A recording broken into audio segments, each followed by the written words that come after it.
Hey everyone! So first off, I'm so sorry for not doing the seat video yet.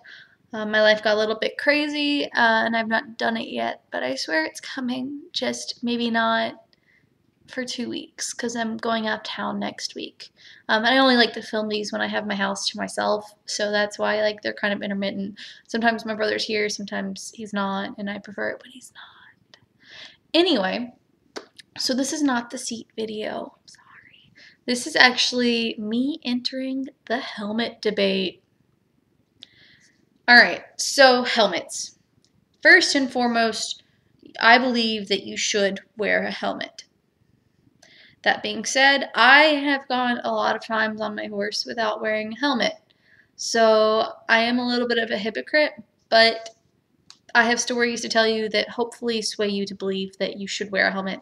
And actually, I'm going to start wearing mine more consistently as well because story involves me. Anyway, if you're over the age of 17, I believe that you do have the choice of whether or not to wear a helmet. I believe that you can make an informed decision. You're an adult. It's time to make adult decisions. And if you have reasons for not wearing a helmet, like I know one person that I follow on Tumblr says that they wear a helmet and they get overheated and they faint, and that's actually more dangerous. And you know what? They kind of have a point. There are helmets designed to get you more airflow, but I see where they're coming from. I mean, I've never blamed my helmet for me overheating and passing out, but I could see how it could happen. So, like, you're old enough. Make your own damn choice. For people under the age of 17, I believe you should be forced to wear a helmet. Your brain is not developed enough to where you can weigh the risks and advantages of things to the degree that someone who would make that kind of choice needs. I mean, that sounds a little bit judgmental, but it's actually because your brain is not fully developed in that part of it, which is why a lot of gymnasts are actually younger. It's because when you're a younger kid, your brain is not developed enough to be like, oh, I might get injured. Instead, it just thinks, hey, flips are cool. So yeah, the older you get, the more scared you actually become of pain and stuff, which is why I believe that someone who's 17, who's felt pain and goes, oh God, I don't want that, is better off than someone who's 15 saying, I don't wear a helmet because you're 15. Someone should be forcing you to wear a helmet at that point. You should not be making that decision. That's a little bit judgmental of me, but it's true. Anyway, back to helmets. Helmets are always going to protect your head. The only time that a helmet might make your fall worse is if you have the bill on the top of the helmet and you go to fall and it actually causes your neck to go like this rather than falling flat. Like, I don't know if you can see that. Like, if you hit and your hat bill forces your head to go back, it could injure your neck, which is why most helmets are now being designed so that the hat bill comes off in a fall. Cool things. Helmet science is a cool thing. And give you all a bit of background. Senior in biological engineering, physics 1, physics 2, done both, statics, dynamics, done both, mechanics of materials, and biophysical properties of materials, done both. And in biophysical properties of materials, I actually did do a lab where we did materials testing, and we replicated a shin guard on a chicken bone and did the did a compression test on it to see to what degree the shin guard would protect, well, our shin guard. And let's just say the chicken bone was a lot better off when it was protected. And let's pretend like that's your brain. Your brain's a lot better off. If someone ever claims that a helmet made their fall worse, I would be very interested in hear why they say that. And if they give a dumb reason, I can point out why it's dumb. At least I would point out why it's dumb. Yeah. Anyway, I should get off that topic. Anyway, so I'm going to go into my story of why I'm going to start wearing my helmet more often, because Danielle had a dumb moment, and yeah. Hollywood. I have owned Hollywood for 8 years. In that 8 years, I have come over 4 times. To some people, that might seem like a lot. For me, honestly, that's not a lot. I know a lot of people who come off 4 times in a year, 4 times in a competition season. And I ride 2 to 4 times a week. I've ridden up to, I think I did 6 times a week there for a while. I competed in a restricted beginner novice event. I have schooled my cross country course at my barn. I've done a lot of dressage shows, more of those than anything, and a few combined training shows. I've jumped up to 2'9" to 2'11", and I've had her for 8 years. So to me, 4 falls really and truly is a pretty decent number. And until last week, it would have been 3 falls. So last week, added a 4th. Anyway, gonna go ahead and give you a bit more background. The falls that I've had on Hollywood. One, we were jumping 2'6" in the pasture. I didn't set her up correctly. She caught the pole in between her back feet. We landed funky. I hit her neck and then fell off, broke my helmet and pulled everything in my back. But actually, I was okay. I got back on, rode it out, and then I just had to spend a week with back massages and ice. But it got better. 2, I was riding bareback in the pasture in the middle of summer. She was really slick and she got hot, so she was nice and sweaty, and I was in gym shorts, so it was just really slick up there. Asked her for a canter and said she spun and then switched directions on me, and I slid off and landed on my feet, got back on, went out, re-schooled her until she finally learned canter means canter. The canter does not mean spin me off. 3, I was riding her right after she'd been injured, and I let her recover, but I think she'd injured something in her fronts. I'm not real sure what it was. It was just she came up lame one day, so I put her up in the stall to see if it got better, and it got better after one day in the stall, so I figured I'd just keep her up. I think I kept her up a week and a half, and then I took her on the trail ride after she seemed completely sound, and I think she even had a little bit of time in the pasture before I finally got on. I don't really remember. This was years ago. I got on, and we were walking, and there's this hill that she likes to run up because I used to run her up it when I was younger. And I taught her a bad habit, I admit it. But anyway, it's this hill she gets really excited about, and I thought that as like a end of our ride, I'd let her trot up it. I let her trot. There's a ditch up in the middle of it that typically she either trots over, or maybe she'll pick up a canter, but it's not a big deal. This time she actually jumped it, and I think she re-twinged, whatever it was. Like, I don't think she pulled it again, but I think she definitely was like, oh God, that was recently hurt. And she turned, like she literally landed, turned 90 degrees and started bucking. This is the only time she's ever really, really bucked with me. $3, I lost my stirrups. Then I noticed that we were headed towards like a little something that I considered dangerous on that hill. So I tried to turn her away from it. Instead, I just got myself off balance. And 3 more, I hit the dirt, and my horse went back to the barn without me.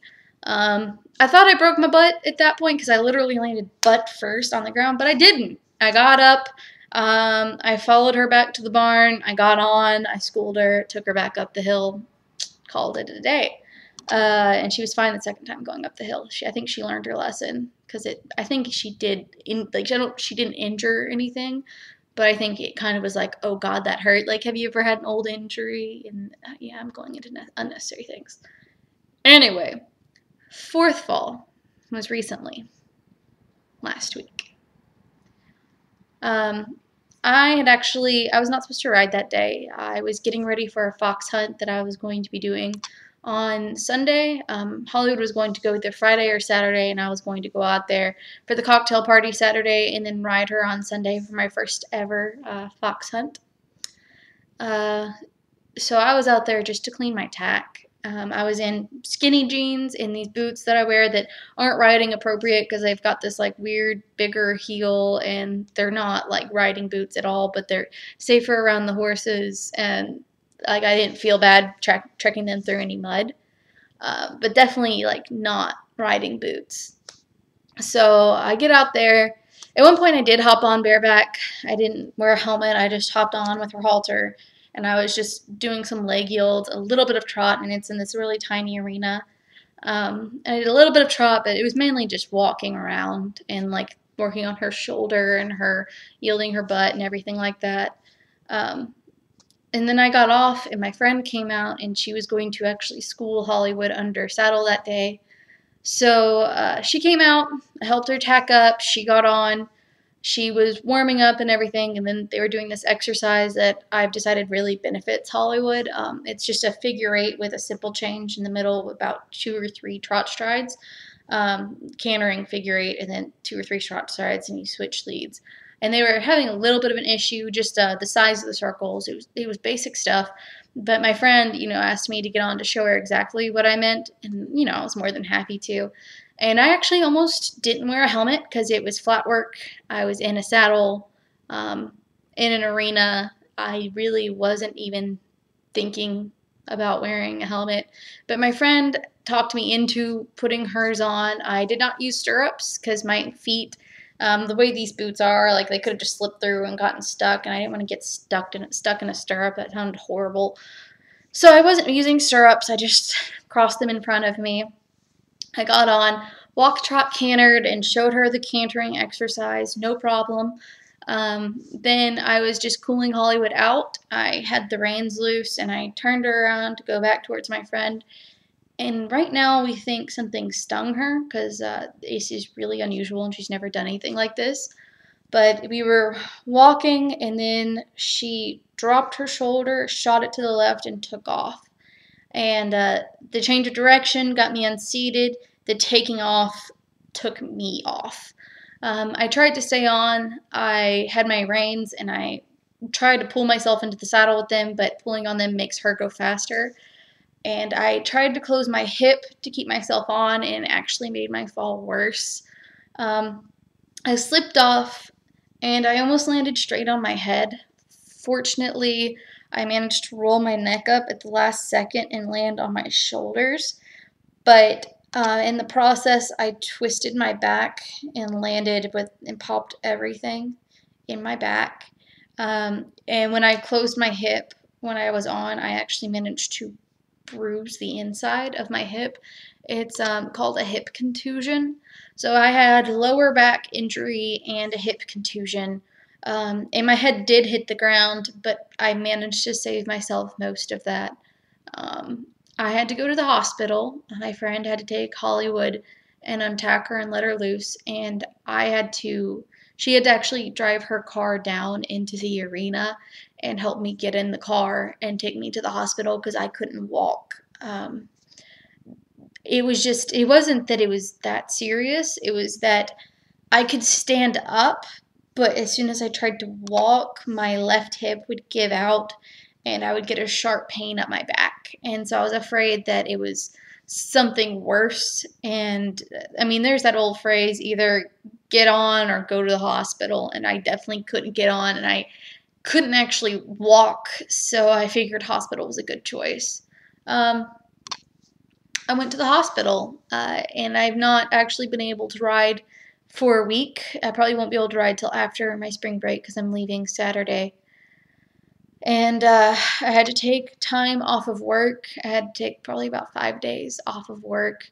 And I've been on a combination of 800 milligram ibuprofen, hydrocodone, and a muscle relaxer just to try and get over the pain. And walking to classes has been the worst. After the hospital, my brother brought me home, and then he left, and I had to get myself from the living room to my bedroom. And I actually broke down because it hurt so much to move. Just to give you an idea of what this did. And honestly, now I'm thinking I almost didn't get on with a helmet. I almost just climbed on my horse because it's a horse I've had for 8 years. In 8 years, I'd had 3 falls, none of them that serious, and most of them, doing something more than what this was.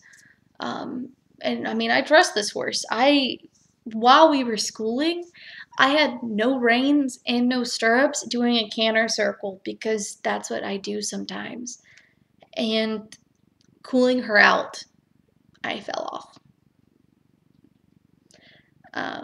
Yeah, and right now I'm really grateful for my friend for making me put on a helmet.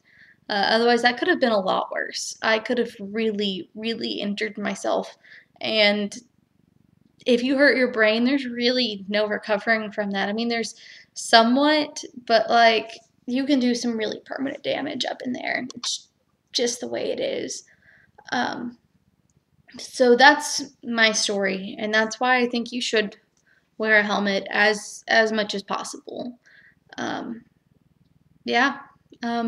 Feel free to dislike this video. I mean, I understand that I am a very opinionated person. Not everyone wants to hear my opinions, but I hope that at least gives you a little bit of background and gives you a bit more knowledge and makes it so that you make more of an informed decision when you climb on that horse.